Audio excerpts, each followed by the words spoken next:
Summer, 1943. The Texas sun burned hot over the endless fields of cotton. Beyond a line of barbed wire, a group of weary men shuffled into a wooden mess hall. They were the defeated soldiers of Hitler's vaunted Afrika Korps, men who had fought Rommel's desert battles, now shipped across the Atlantic as prisoners of war. Their boots still carried desert sand, but what they saw inside would shatter everything they thought they knew about their enemy. Private Karl Heinz Müller, just 22 years old, rubbed his eyes in disbelief. On the long table sat rows of steaming trays filled with meatloaf, potatoes, and vegetables. But what drew every German's gaze was the unbelievable sight at the far wall, a machine dispensing bottles of Coca-Cola, and alongside it, tubs of vanilla ice cream, served in neat scoops to laughing American guards. Karl muttered to the man beside him, "This cannot be. We are prisoners, not guests." Yet moments later, he too held a glass bottle of Coke in one hand and a bowl of ice cream in the other. To these men, raised under years of Nazi propaganda that painted America as a land of chaos, poverty, and racial decay, this was unthinkable. A diary entry from one German POW captured the moment. "Here we are, prisoners, yet fed like kings. At home my mother must line up for bread, but here I eat meat every day. If this is defeat, what does victory even mean?" The narrator's voice cuts in, deep and cinematic. In the Second World War, more than 400,000 German soldiers would find themselves held behind barbed wire in the United States. They expected brutality. They found abundance. For many, the true shock of America was not its tanks or its bombers, but its ice cream and Coca-Cola. To understand the shock of Coca-Cola and ice cream, we must go back to the world the German soldiers came from and the lies they were told about America. In Nazi Germany of the 1930s and early 1940s, the United States was portrayed as a fractured society. Goebbels' propaganda machine pumped out endless images of American decadence, a land ruled by greedy bankers, corrupted by jazz and Hollywood, weak from racial pollution. To many Germans, America was a joke, a giant but clumsy nation, incapable of fighting a disciplined European army. And the statistics seemed to support that view. In 1939, the United States Army ranked 17th in size worldwide, smaller than Portugal's. Just 190,000 soldiers stood in uniform, while Germany boasted millions of hardened veterans, armed with tanks that had crushed Poland, France, and much of Europe in a matter of weeks. Hitler believed the Americans had no stomach for sacrifice, calling them a mongrel nation, incapable of true war. But in December 1941, everything changed.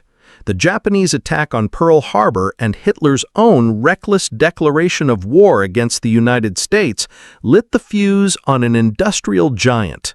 Within a year, America's military machine was roaring to life at a pace the Germans had never imagined. The numbers were staggering. By 1943, the U.S. had drafted 11 million men into service. Factories that once built cars were now turning out 88,000 tanks, 300,000 aircraft, and over 2.4 million trucks for the Allied armies.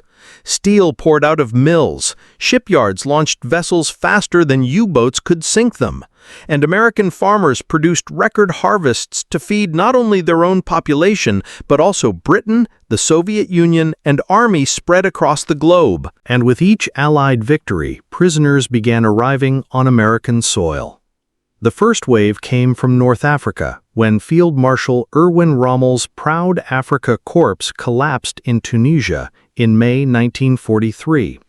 Some 250,000 Axis troops surrendered, and tens of thousands of Germans were shipped to the United States.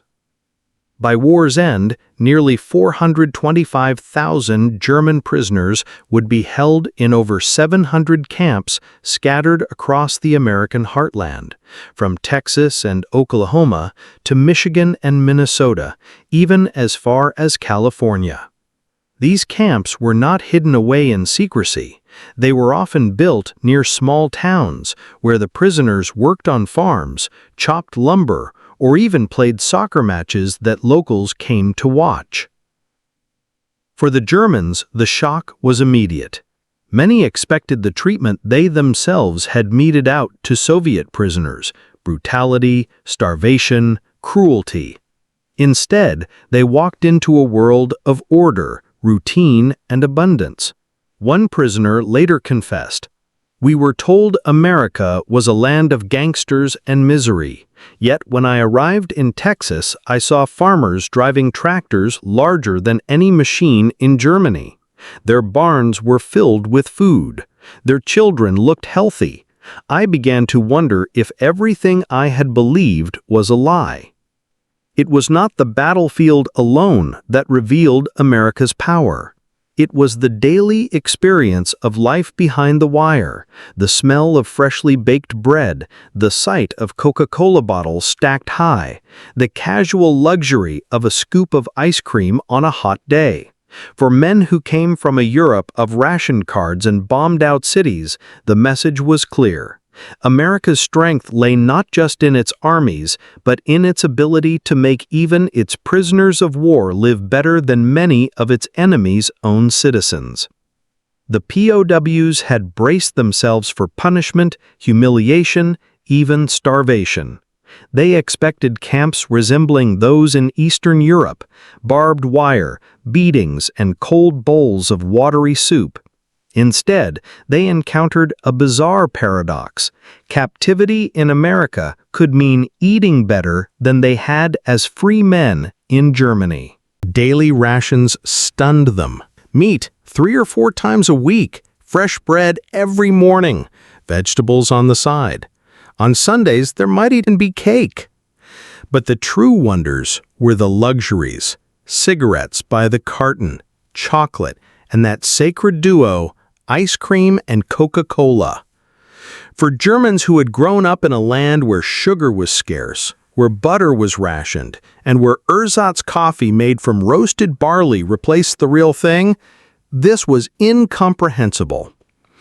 One prisoner later wrote in his journal, "It was like living in a dream. We had sugar in every cup of coffee. We could drink Coca-Cola, something we had only heard of in Germany. And the Americans gave us ice cream, even in winter. We lived better as prisoners than our families in Hamburg." The comparisons were brutal. Back in the Reich, food shortages had worsened since 1942. Bread was mixed with sawdust and potato flour to stretch supplies. Children grew thin, and housewives queued for hours for a meager ration of butter or cheese. The American guards, by contrast, seemed to live in effortless plenty. They joked, smoked, and treated Coca-Cola as casually as Germans treated water. It wasn't only food that shocked the POWs. The rhythm of camp life revealed something else: fairness. The Geneva Convention was respected. They were allowed to form orchestras, stage plays, and even publish camp newspapers. The guards were firm, but not cruel. A common remark among prisoners was, "Here, even the enemy obeys rules. We are treated like soldiers, not animals." And slowly, the realization began to dawn. The Nazi image of America as a weak, decadent society was a lie. The country that could afford to feed its captives ice cream was no weakling. It was a titan of industry and wealth. A symbolic moment came when German prisoners were put to work on farms across the Midwest.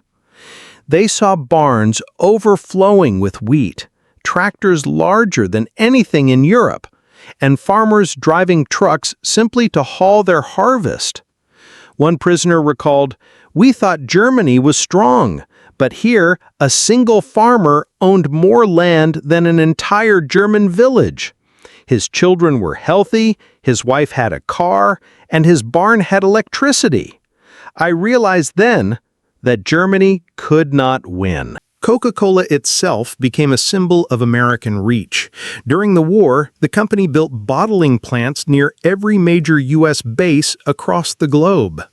Soldiers could drink Coke in North Africa, Italy, or France, and German POWs in America found it flowing freely in their camps. Ice cream, too, was declared an essential food by the U.S. War Department, with entire factories devoted to producing millions of gallons for troops. That abundance was extended, ironically, even to the enemy. For the Germans, this was the turning point. They had expected to see weakness, but instead they tasted prosperity. Each bottle of Coke, each scoop of ice cream carried the same unspoken message: you underestimated us. While German prisoners sipped Coca-Cola in the heart of Texas, their comrades thousands of miles away were enduring the most catastrophic defeats of the war. In February 1943, at Stalingrad, the Sixth Army, once 300,000 strong, was surrounded, starved, and annihilated. Over 90,000 Germans marched into Soviet captivity, where only a fraction would ever return. Just months later, in May 1943, the Afrika Korps surrendered in Tunisia, with 250,000 Axis troops laying down their arms. It was these very men who soon found themselves behind barbed wire in America, staring at the unbelievable abundance of ice cream and soft drinks. The contrast was stark. On the battlefield, German soldiers froze in Russian winters, surviving on horse meat and black bread. Supply lines were in ruins, fuel was scarce, ammunition short. At the same time, prisoners in the United States ate 3 square meals a day and smoked American cigarettes. The irony was not lost on them. One captured officer reportedly sighed, "I would not believe it." Meanwhile, the American war machine only grew stronger. The Battle of the Atlantic was turning in favor of the Allies as shipyards in New York and New Orleans launched Liberty ships faster than U-boats could sink them. In 1943 alone, America produced 86,000 aircraft, more than Germany managed in the entire war. Tanks, trucks, and jeeps poured off assembly lines in numbers that defied imagination. The German High Command could hardly comprehend it. Albert Speer, Hitler's armaments minister, later admitted, "The war was decided by American mass production. The enemy had an inexhaustible supply of trucks, tanks, and airplanes. We could not compete." But for the ordinary German prisoner, the evidence wasn't in production statistics, it was in the cafeteria line. Ice cream, once a rare luxury even for German children in peacetime, was served casually in American camps. Coca-Cola, a symbol of frivolous consumerism in Nazi propaganda, was handed out as though it were water, and the Americans never seemed to run out. The disparity carried a psychological weight as crushing as any battlefield defeat. These men had been told they were the master race. Yet here, in the land of their enemy, they saw abundance and prosperity that dwarfed anything in the Reich. One German sergeant later wrote in his memoir, "We had believed America was soft, a land of jazz and gangsters. But behind the wire, with ice cream in our bowls, we realized something else. A country that could afford such luxuries in war could never be beaten." By handing every bottle of Coca-Cola to a German prisoner, by every scoop of ice cream served in a Texas mess hall, stood an entire nation mobilized for war. The true shock for German POWs was not just the food itself, but what it represented. A country so wealthy, so efficient, that it could spare luxuries even for its enemies. By 1943, American industry had achieved a scale beyond comprehension. Detroit, once the world capital of automobiles, became the arsenal of democracy. Ford's Willow Run plant turned out a B-24 bomber every 63 minutes. General Motors produced tanks, machine guns, and trucks by the tens of thousands. Across the nation, over 300,000 aircraft, 88,000 tanks, 2.4 million trucks, and 8,000 warships rolled off assembly lines before the war's end. But production wasn't just about weapons. The American government understood morale, both at home and overseas. That meant cigarettes, chocolate, coffee, and yes, ice cream. In 1942, the War Department declared ice cream an essential wartime food, funding massive dairy operations that churned out millions of gallons. By 1945, the U.S. Navy even launched a floating ice cream barge in the Pacific, capable of producing 10 gallons every 7 minutes. Coca-Cola, too, became a weapon of soft power. Ordered by General Eisenhower himself, bottling plants were built across Europe, Africa, and Asia so that every American GI could drink Coke within arm's reach of the battlefield. By war's end, over 5 billion bottles had been consumed. For German POWs, seeing crates of Coca-Cola stacked in American camps was like glimpsing another universe, a consumer paradise where factories produced joy as easily as weapons. This industrial miracle rested not just on machines, but on people. While millions of men marched off to war, women poured into the factories. Rosie the Riveter became the symbol of a new workforce, welding steel, riveting planes, and assembling tanks. By 1944, women made up 1/3 of the American industrial workforce. They built the planes that strafed German positions, the ships that carried prisoners across the Atlantic, and the refrigerators that stored the ice cream scoops prisoners couldn't believe. Even prisoners who had been taught that democracy was weak and divided, this was a revelation. Here was a society that fought not just with armies, but with factories, farms, and families. The abundance of Coca-Cola and ice cream was not an accident. It was the visible proof of a system that worked. The industrial might of America dwarfed the Reich's. Germany relied on forced labor, slave workers, and rationing.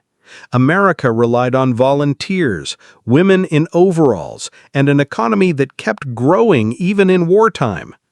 By 1944, the United States produced more than half of all goods made in the world. The prisoner who bit into a chocolate bar in a Kansas camp tasted more than sugar. He tasted the reality that Germany could never outproduce its enemy. And so each shift in a factory, each scoop from a dairy vat, each hiss of a Coca-Cola bottle cap carried the same silent message. This is why you will lose. By 1944, the cracks in the Third Reich had widened into chasms, and from behind barbed wire in America, German prisoners could see it all too clearly. Letters from home painted a grim picture. Cities like Hamburg, Cologne, and Dresden were reduced to rubble under Allied bombing. Families survived on meager rations, bread cut with fillers, coffee replaced with acorns, meat a distant memory. In contrast, the prisoners themselves were eating 3 meals a day, working under humane conditions, and even playing soccer matches against their guards. The irony was bitter. One POW wrote in his diary, "My wife queues for hours to get a loaf of bread, while I, her prisoner husband, eat better than she does. Sometimes I feel ashamed to write her at all." Even senior Nazi leaders admitted the truth. Albert Speer confided after the war, "Once America entered with full force, Germany had no chance. We fought not just armies, but a continent of machines." Goebbels' propaganda, which had promised easy victory, now rang hollow. The POWs knew better. They had tasted America's abundance. They had seen Coca-Cola served casually in camps, while at home their children drank weak beet syrup instead of sugar. Some prisoners began to dread returning to Germany at war's end. They had adapted to life in America, work on farms, decent food, even friendships with locals. In some towns, farmers invited POWs into their homes for meals. A German soldier captured in North Africa later admitted, "I did not want to go back. Here I was a prisoner, but freer than at home." As the right collapsed in 1945, this sense of disillusion deepened. Rumors spread through the camps of Hitler's suicide, of Soviet troops storming Berlin, of surrender. For many, the war ended not with a bang, but with the quiet clink of an empty Coke bottle on a Texas table. The final verdict was undeniable. Germany had underestimated its enemy completely. They had expected weakness, but found strength. They had expected decadence, but found discipline. They had expected hunger, but found abundance.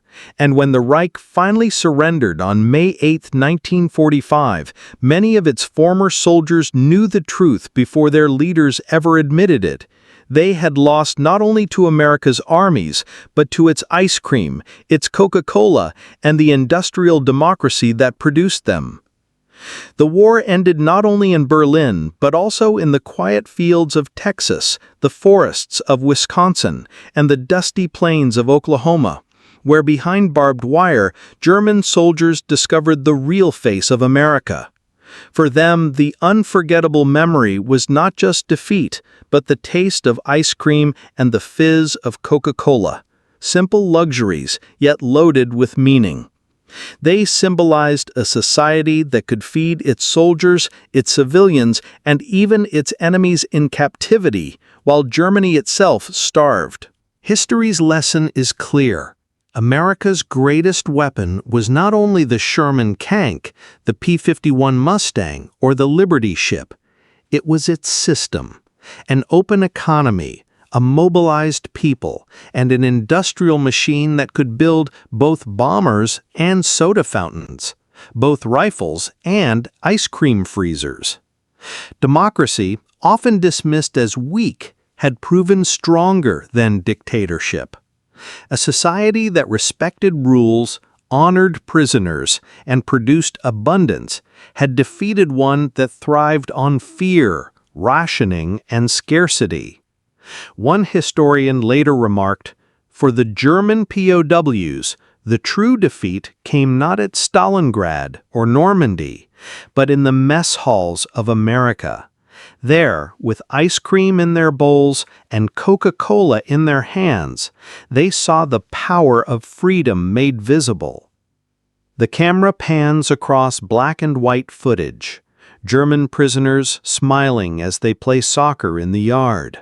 American guards handing out bottles of Coke, dairy workers churning massive vats of ice cream, factory women riveting aircraft wings. The narrator's voice lowers for the final words. For the men who had once marched for Hitler, the bitterest truth was this: tyranny promised strength, but delivered hunger. Democracy promised liberty, and even in war, it delivered abundance. In the end, the Reich fell not only to bullets and bombs, but to the quiet power of prosperity, symbolized in every bottle of Coca-Cola and every scoop of American ice cream.